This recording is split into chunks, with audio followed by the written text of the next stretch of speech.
Un PDG milliardaire, une présentation volée valant des millions, et un père célibataire serrant une brique de jus de pomme, relégué dans le hall de sa propre entreprise. Ils le prenaient pour un pauvre sous-traitant venu travailler avec son enfant. Ils ignoraient qu'ils étaient en train de commettre la plus grosse et la dernière erreur de leur carrière. Le matin de l'acquisition la plus importante de l'histoire de la cybersécurité mondiale ne commença ni dans un Penthouse, ni à l'arrière d'une Maybach avec chauffeur. Il commença avec du jus de pomme. Plus précisément, une vague froide et collante de jus de pomme dégoulinant sur le devant du sweat gris préféré de David Renault. « Pardon, papa », murmura Lilou, 6 ans, la lèvre inférieure tremblante, la brique écrasée entre les mains. Ses grands yeux verts, exactement de la même nuance que ceux de sa mère disparue, se remplissaient de larmes. David ferma les yeux, prit une longue inspiration et sourit. Il attrapa une poignée d'essuie-tout sur le plan de travail et s'agenouilla à sa hauteur. « Hé, ce n'est que du jus, ma puce. Aucun dégât. Mais il faut vraiment qu'on y aille, d'accord ? Madame Girard a dû partir à l'hôpital pour voir sa sœur, ce qui veut dire que tu es mon associé officiel pour la journée. » 3 ans plus tôt, David avait perdu sa femme, Sophie, emportée par une rupture d'anévrisme. Du jour au lendemain, il était passé du statut d'architecte logiciel brillant et solitaire à celui de père célibataire naviguant dans les eaux terrifiantes du deuil et de la parentalité.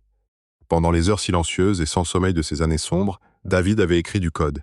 Il avait bâti un cadre de chiffrement décentralisé révolutionnaire baptisé Nexus Core. Une architecture inviolable qui avait attiré l'attention du Pentagone, de Wall Street et de tous les grands groupes technologiques de la planète.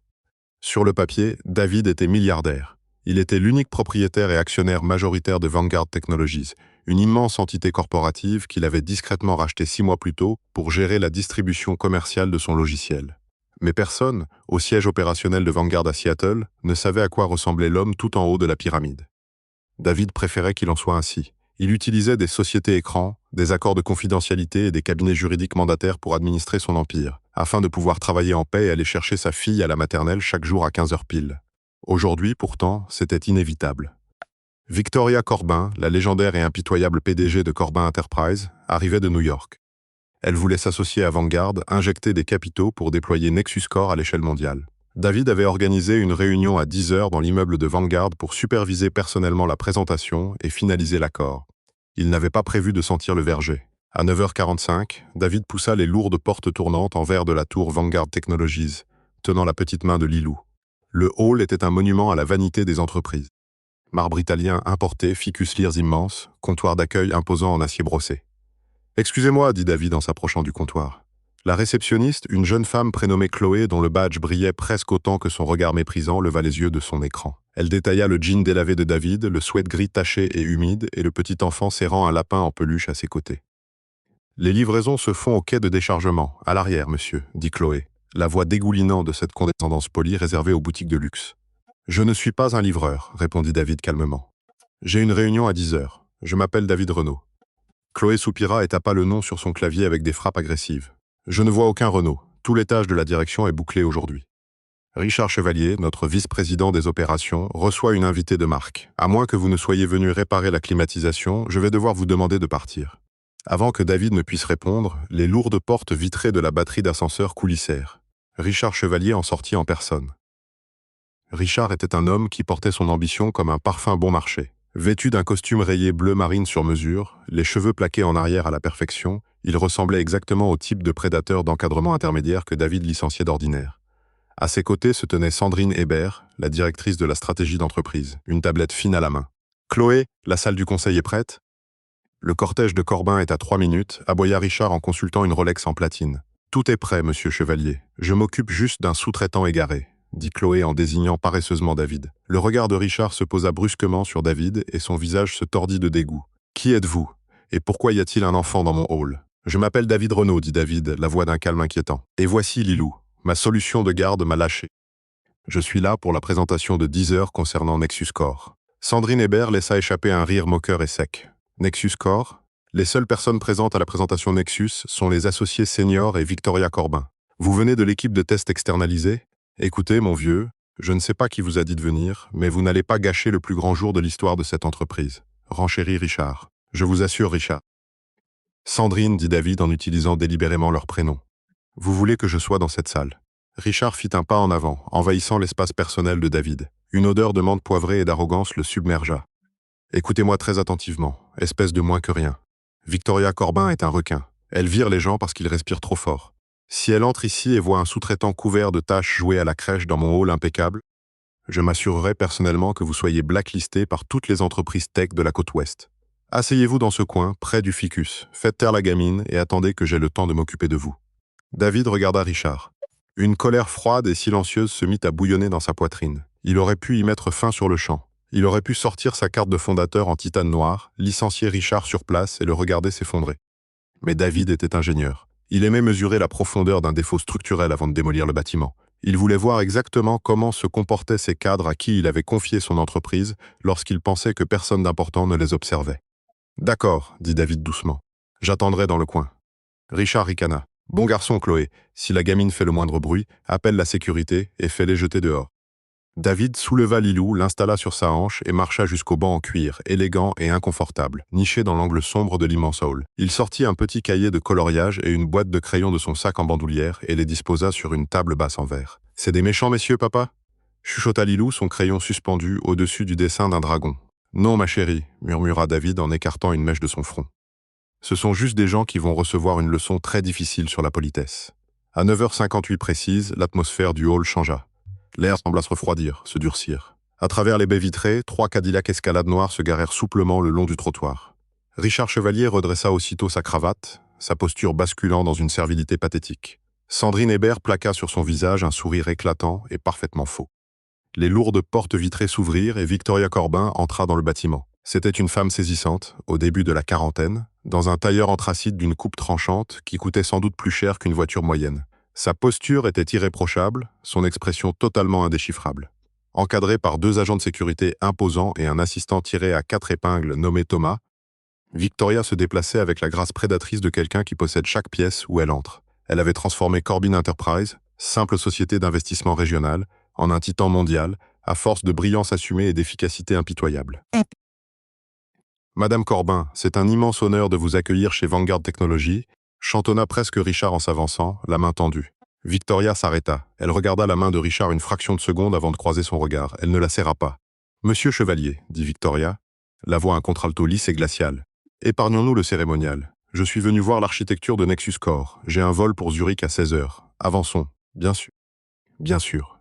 Par ici. » La salle du conseil est entièrement préparée, bredouilla Richard en désignant frénétiquement les ascenseurs privés de la direction. Alors que le groupe traversait le hall, un crayon rouge égaré roula de la table basse en verre, dans le coin, et tomba bruyamment sur le marbre. Il roula droit dans la trajectoire de l'entourage de Victoria et s'immobilisa parfaitement contre la pointe de son escarpin noir. Le hall entier se figea. Le visage de Richard se vida de toute couleur. Il lança un regard venimeux vers le coin où David était assis avec Lilou. « Sécurité » siffla Richard, la panique perçant dans sa voix. « Je vous avais dit de la faire taire. Sortez-les d'ici immédiatement. » 2 agents de sécurité massifs se mirent aussitôt en marche vers David, les mains tendues vers ses bras. « Stop !» Le mot fendit l'air comme un coup de fouet. C'était Victoria. Elle leva une main, stoppant net les agents. Lentement, délibérément, la PDG milliardaire se pencha et ramassa le crayon rouge. Elle tourna son regard perçant vers le coin. Pour la première fois, elle regarda vraiment David, le sweat taché, le djan usé et la façon farouchement protectrice dont il avait immédiatement enveloppé sa fille de son bras à l'approche des agents. Victoria dépassa Richard, ses talons claquant en rythme sur le marbre, jusqu'à se tenir juste devant la petite table de verre. Lilou leva les yeux, immenses et verts. « C'est à toi ?» demanda Victoria. L'arête glaciale de sa voix avait disparu, remplacée par une chaleur tranquille et surprenante. Lilou hocha timidement la tête. « Je coloriais le feu du dragon. Le feu, ça doit être rouge. » « Tu as parfaitement raison, » dit Victoria. Elle s'accroupit légèrement et reposa le crayon sur la table. « Cela dit, j'ai découvert que les feux les plus brûlants sont parfois bleus. Tu devrais essayer la prochaine fois. » Lilou sourit d'un sourire lumineux et sincère. « Merci, madame. » Victoria se releva, son visage redevenant instantanément un masque de titane pur, et se tourna vers Richard Chevalier. Richard transpirait à grosses gouttes. « Monsieur Chevalier, » dit Victoria, la voix dangereusement basse, « venez-vous d'ordonner à la sécurité de brutaliser un enfant à cause d'un crayon tombé par terre ? Madame Corbin, je vous prie de m'excuser. Ce sont des visiteurs non autorisés. » Un sous-traitant qui refusait de partir, bégaya Richard en tirant sur son col. « Je me moque qu'il soit un vagabond », le coupa Victoria, les yeux plissés. « On n'emploie pas la force physique près d'un enfant en ma présence. C'est bien compris ? » « Oui, absolument, Madame Corbin. » Un simple malentendu, rampa Richard en jetant un dernier regard haineux vers David. « Allons à la salle du conseil », ordonna Victoria en pivotant sur ses talons. David les regarda s'engouffrer dans l'ascenseur de la direction. Il sentit un profond respect pour Victoria Corbin fleurir dans sa poitrine. Les rumeurs sur son impitoyabilité étaient vraies, mais elle possédait une boussole morale. Elle ne frappait pas vers le bas. Alors que les portes de l'ascenseur se refermaient, Chloé, la réceptionniste, se pencha par-dessus son comptoir en ricanant. « Vous avez eu de la chance, mon vieux. Mais croyez-moi, dès qu'elle sera partie, Richard vous fera jeter à la rue. » David ne répondit pas. Il consulta son téléphone. Il était 10h15. Pendant les 2 heures qui suivirent, David resta assis dans le hall. Il joua au morpion avec Lilou. Il lui commanda une viennoiserie sur une application de livraison, interceptant le livreur à la porte pour que Chloé n'ait rien à redire. Et il attendit. À l'étage, il savait exactement ce qui se passait. Richard et Sandrine tentaient d'expliquer une architecture logicielle qu'ils ne comprenaient pas. Vanguard avait été une entreprise historique. Ses dirigeants étaient des commerciaux, pas des ingénieurs. Ils savaient vendre, mais pas construire. Lorsque David avait racheté la société, il avait spécifiquement cloisonné le dépôt de Nexus Core, ne leur accordant qu'un accès superficiel limité à la présentation. À 12h30, David décida que la mascarade avait assez duré. Il était temps de se mettre au travail. « Très bien, Lilou, » dit David en rangeant les crayons. « On monte voir le bureau de papa. »« Les méchants sont là-haut » demanda-t-elle en serrant son lapin. « Oui, » dit David, le regard durcissant vers les ascenseurs. « Mais ils n'y seront plus pour très longtemps. » David passa d'un pas assuré devant le comptoir de Chloé. « Hé, où croyez-vous aller comme ça ?» cria Chloé en se levant. « Vous ne pouvez pas monter à l'étage de la direction. L'ascenseur est verrouillé par badge. » David ne se retourna même pas. Il s'approcha du panneau d'appel épuré, sans bouton, de l'ascenseur exécutif. Il glissa la main sous son sweat et en sortit une lourde carte métallique noire mat, suspendue à une chaîne de titane autour de son cou. Aucun logo, seulement une puce biométrique intégrée. Il la posa contre le panneau. Le panneau passa instantanément du rouge à un bleu vif et franc. Un carillon doux résonna dans le hall et les lourdes portes métalliques s'écartèrent aussitôt. Chloé eut un hoquet et retomba dans son fauteuil, sous le choc, tandis que David et Lilou entraient. « On monte » murmura David et les portes se scellèrent. Le 40e étage de Vanguard Technologies était une leçon d'opulence corporative moderne. Des panneaux de bois acoustique tapissaient les couloirs, étouffant le bruit des pas de David tandis qu'il avançait avec Lilou. Tout au fond se dressait la salle du conseil principal, entièrement close de verre intelligent, actuellement opacifiée pour l'intimité. David s'arrêta devant le poste de sécurité installé à l'extérieur de la salle. Un garde imposant et musclé nommé Michel se leva en fronçant les sourcils. « Monsieur, vous ne pouvez pas être ici. Cet étage est restreint, » dit Michel, la main posée sur sa radio. David ne dit rien. Il se contenta de brandir la carte biométrique noire mat. Les yeux de Michel s'écarquillèrent. Chaque agent de sécurité de Vanguard était formé à reconnaître la carte de dérogation maîtresse, le mythique niveau 0 d'habilitation, qui n'appartenait qu'au propriétaire anonyme de la société holding. Michel déglutit, sa posture se redressant instantanément. « Pardon, monsieur. Je n'avais pas réalisé, » bredouilla Michel. « Repos, Michel, » dit David doucement. Il présente. « Oui, monsieur. Monsieur Chevalier parle depuis environ 2 heures. Rendez le verre transparent, » ordonna David. Michel tapota sa tablette. Instantanément, le verre intelligent opacifié qui enfermait la salle du conseil devint parfaitement transparent. À l'intérieur, la tension était épaisse à couper au couteau. Victoria Corbin était assise en bout de l'immense table en acajou, les mains jointes sous le menton. Son assistant, Thomas, tapait furieusement sur un ordinateur portable à côté d'elle. Devant la salle, Richard Chevalier transpirait abondamment. Sa veste était déboutonnée, sa cravate desserrée. À côté de lui, Sandrine Hébert faisait défiler désespérément des diapositives sur un écran 8K géant. La diapositive affichée disait « Projet Titan, notre cadre propriétaire résistant au quantique. Architecte principal, Richard Chevalier. » La mâchoire de David se crispa. Non seulement il présentait son logiciel, mais il l'avait rebaptisé, et Richard prétendait avoir écrit lui-même l'architecture pour gonfler sa valeur avant l'acquisition. C'était une fraude d'entreprise pure et simple. « Monsieur Chevalier, » dit Victoria, la voix dégoulinant d'un ennui mortel, « vous avez passé les 45 dernières minutes à parler de synergie de marché et de paradigme de monétisation. Vos mots creux ne m'intéressent pas. Vous prétendez avoir bâti une couche de chiffrement décentralisée, résistante au quantique. Je regarde la carte des nœuds locaux et je vois un goulot d'étranglement de latence massif au point de transfert entre les serveurs secondaires et tertiaires. » Richard se figea. Il regarda Sandrine, la panique dans les yeux. Sandrine lui rendit son regard, tout aussi terrifié. Ni l'un ni l'autre n'avait la moindre idée de ce dont parlait Victoria. « Eh bien, Madame Corbin, » balbutia Richard en toussant nerveusement dans son poing, « la latence est en réalité une caractéristique du système de pare-feu redondant. Voyez-vous, lorsque les données atteignent le serveur tertiaire, elles subissent un nettoyage localisé. » « Un nettoyage localisé ?» l'interrompit Victoria en haussant un sourcil parfaitement dessiné. « Monsieur Chevalier, il s'agit de cryptographie à clé asymétrique, pas d'un lavage automobile.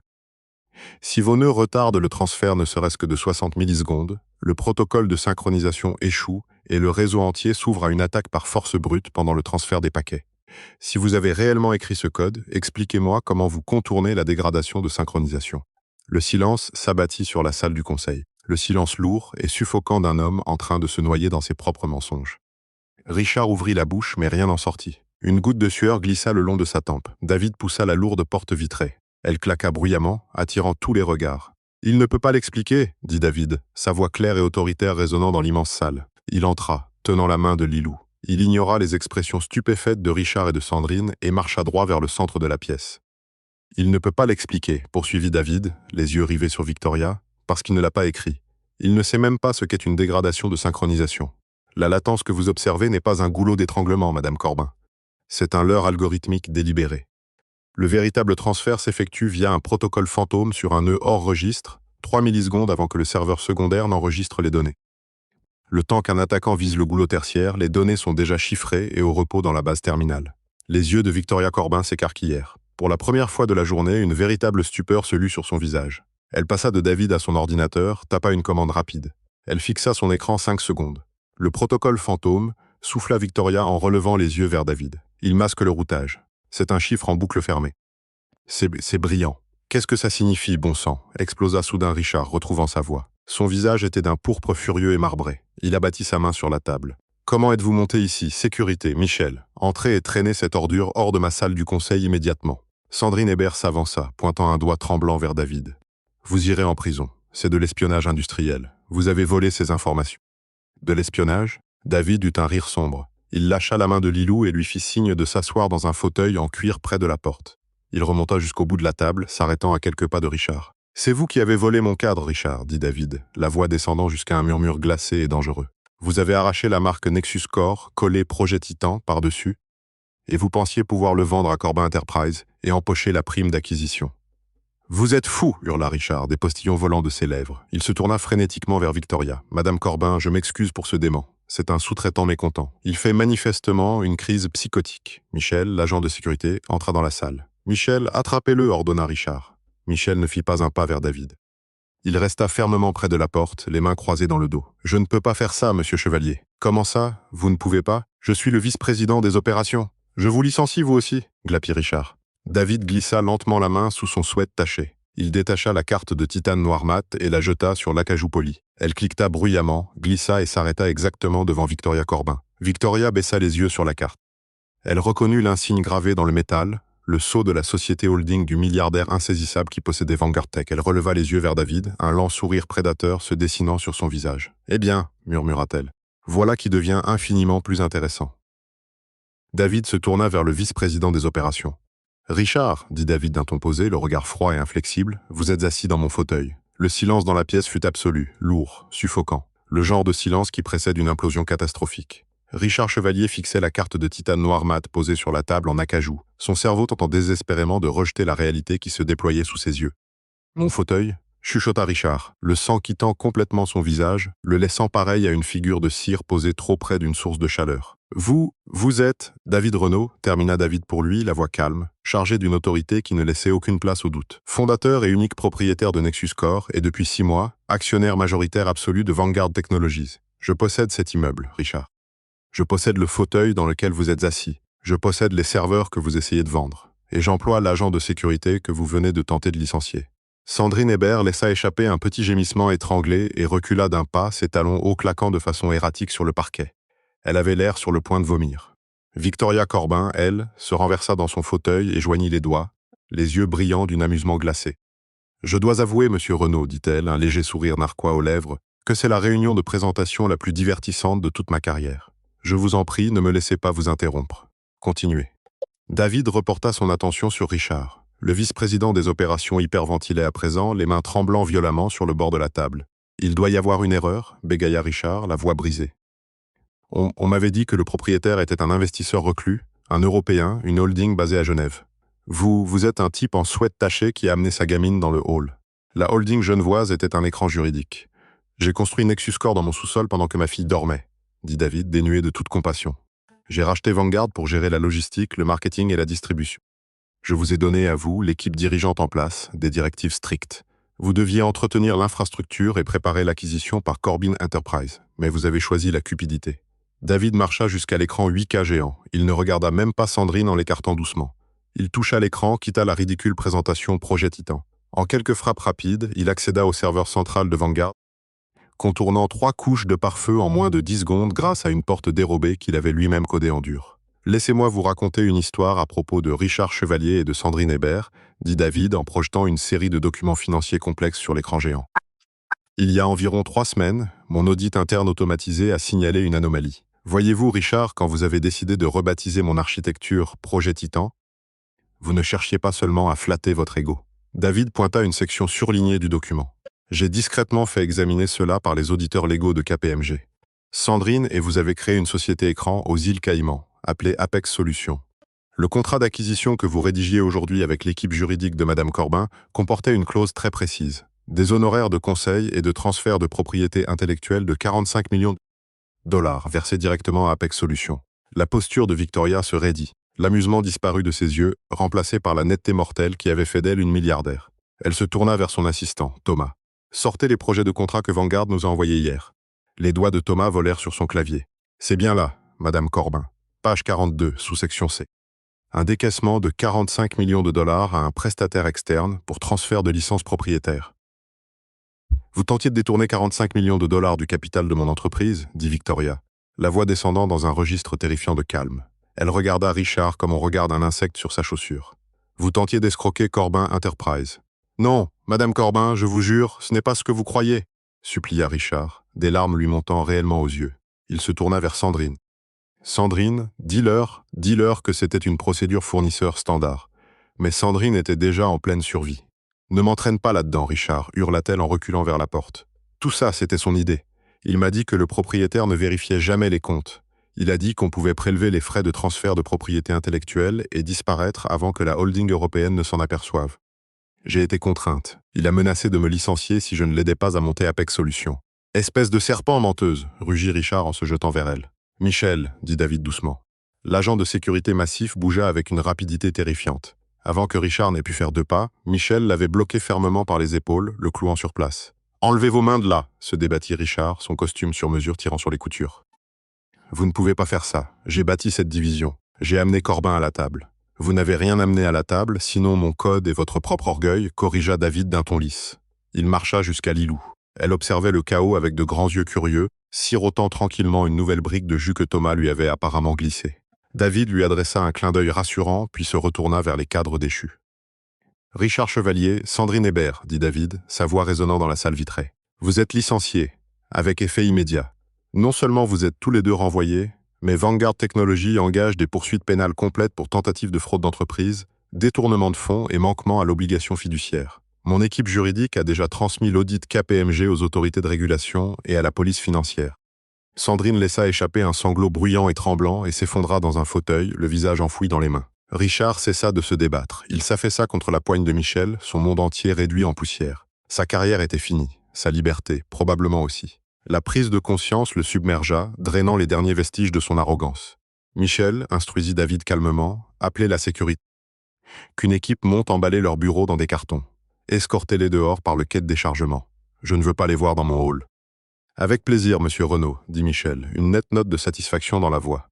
Tandis que Michel emmenait un Richard en larmes et une Sandrine sonnait hors de la salle, David laissa échapper un long soupir silencieux.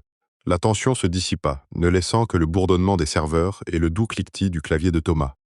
Victoria Corbin se leva. Elle contourna lentement la table d'acajou et s'arrêta juste devant David.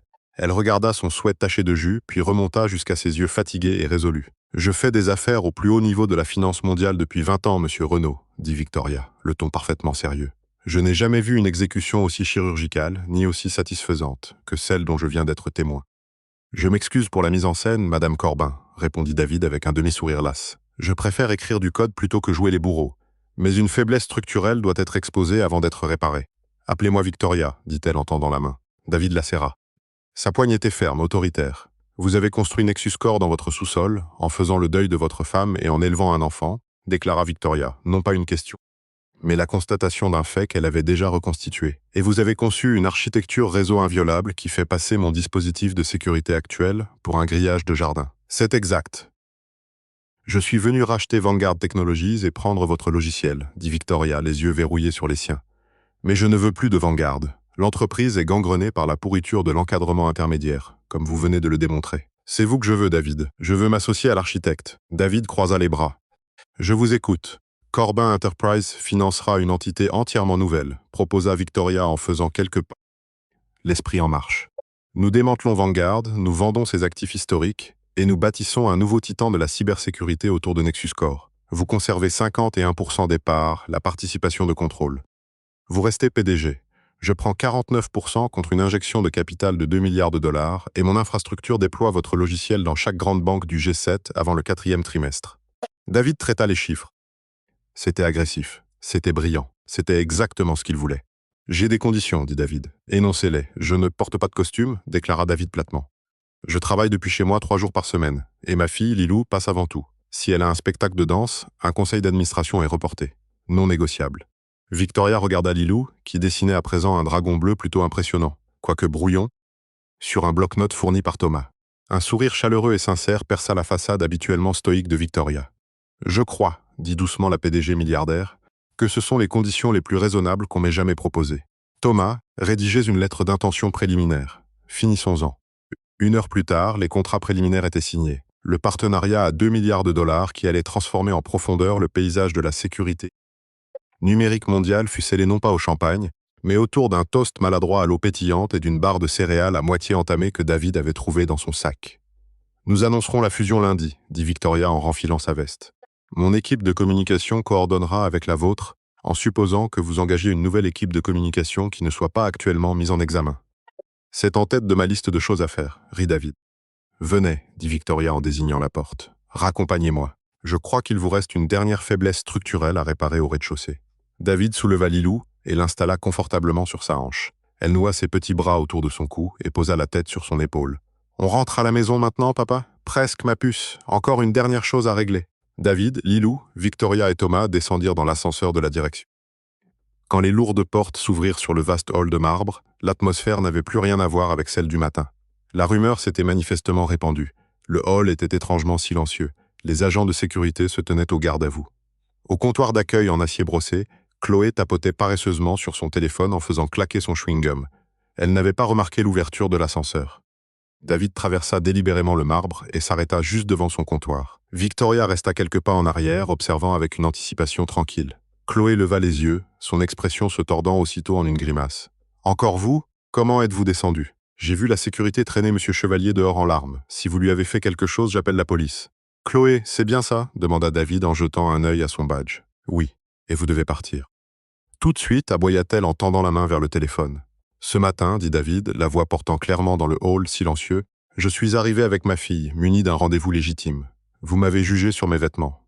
Vous m'avez traité avec un mépris absolu. Vous avez laissé un cadre menacer un enfant d'expulsion physique simplement parce qu'un crayon avait roulé sur le sol. » « Et alors ?» ricana Chloé, même si une lueur d'incertitude traversa ses yeux lorsqu'elle remarqua Victoria Corbin derrière lui. « Vous n'êtes qu'un sous-traitant crasseux, vous n'avez rien à faire ici. » David se pencha en avant, posant sa main libre sur le comptoir de marbre. « Je suis David Renaud, » dit-il calmement. « Je possède cette entreprise. » Chloé se figea.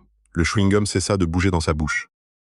Ses yeux passèrent de David à la lourde carte de titane pendue à son cou, puis à Victoria Corbin, qui hochait lentement la tête en confirmation. « Vous mentez, » souffla Chloé, le sang quittant ses joues. « Mon service des ressources humaines vous enverra votre solde de tout compte à votre domicile, » dit David, la voix parfaitement égale, dépourvue de colère, mais totalement inflexible. « Vous n'êtes pas faite pour un poste d'accueil, Chloé. Parce que dans cette entreprise, nous traitons l'agent d'entretien avec exactement le même respect qu'un PDG milliardaire. » David se redressa, réajustant Lilou sur sa hanche. « Vous êtes licencié. Videz votre bureau et laissez votre badge à la sécurité. » Chloé ouvrit la bouche, une excuse désespérée se formant sur ses lèvres, mais la finalité absolue dans le regard de David l'arrêta net. Elle fondit en larmes, attrapa son sac et s'enfuit du comptoir vers la salle de pause. David se tourna vers Victoria. La milliardaire lui tendit la main une dernière fois. « Ce fut un profond plaisir, David, » dit Victoria en lui serrant fermement la main. « À lundi. Nous avons beaucoup de travail. »« Bon vol, Victoria, » répondit David. Tandis que l'entourage de la milliardaire quittait le bâtiment et s'engouffrait dans les SUV noirs, David resta debout au centre de son hall. Le marbre étincelait. Le silence était paisible. « Bon, ma puce, » murmura David en embrassant le sommet du crâne de Lilou. « Et si on allait manger une glace? Je crois qu'on a eu assez de synergie d'entreprise pour aujourd'hui. »« Je peux prendre fraise ?» demanda Lilou, les yeux illuminés. « Tu peux prendre ce que tu veux, » sourit David en marchant vers les lourdes portes vitrées. « Ton papa a passé une très bonne journée au bureau. Quelle montagne russe de reprise d'entreprise. » David a prouvé que le vrai pouvoir n'a pas besoin d'un costume de créateur et qu'il ne faut jamais juger un père qui tient une brique de jus. Avez-vous aimé voir ces cadres arrogants recevoir exactement ce qu'ils méritaient? Si cette histoire vous a donné des frissons, appuyez sur le bouton « J'aime » Partagez cette vidéo avec quelqu'un qui adore un retournement de situation brillant et abonnez-vous pour d'autres récits épiques de karma et de revanche. À la prochaine. Bonjour, je suis la propriétaire et gérante de cette chaîne. Après avoir regardé cette vidéo, un père célibataire laissé à attendre dans son propre bureau, puis il les a tous licenciés. J'aimerais vraiment savoir ce que vous en pensez. Qu'avez-vous ressenti face à cette histoire? Ce qui m'a le plus marqué, c'est le calme de David, même quand on le jugeait sur son apparence plutôt que sur son caractère. Il était satisfaisant de voir le respect et l'intégrité compter davantage que les titres ou les premières impressions. Même s'il s'agit d'une histoire de fiction, je crois qu'elle nous rappelle doucement que la façon dont nous traitons les autres en dit long sur qui nous sommes. Quel moment vous a le plus marqué et qu'auriez-vous fait à la place de David? Peut-être que la prochaine fois que nous rencontrerons quelqu'un, nous pourrons choisir la gentillesse avant de faire des suppositions. Merci infiniment d'avoir regardé et si cette histoire vous a plu, j'adorerais lire vos réflexions en commentaire. Si elle a compté pour vous, n'hésitez pas à aimer la vidéo et à vous abonner pour d'autres récits comme celui-ci.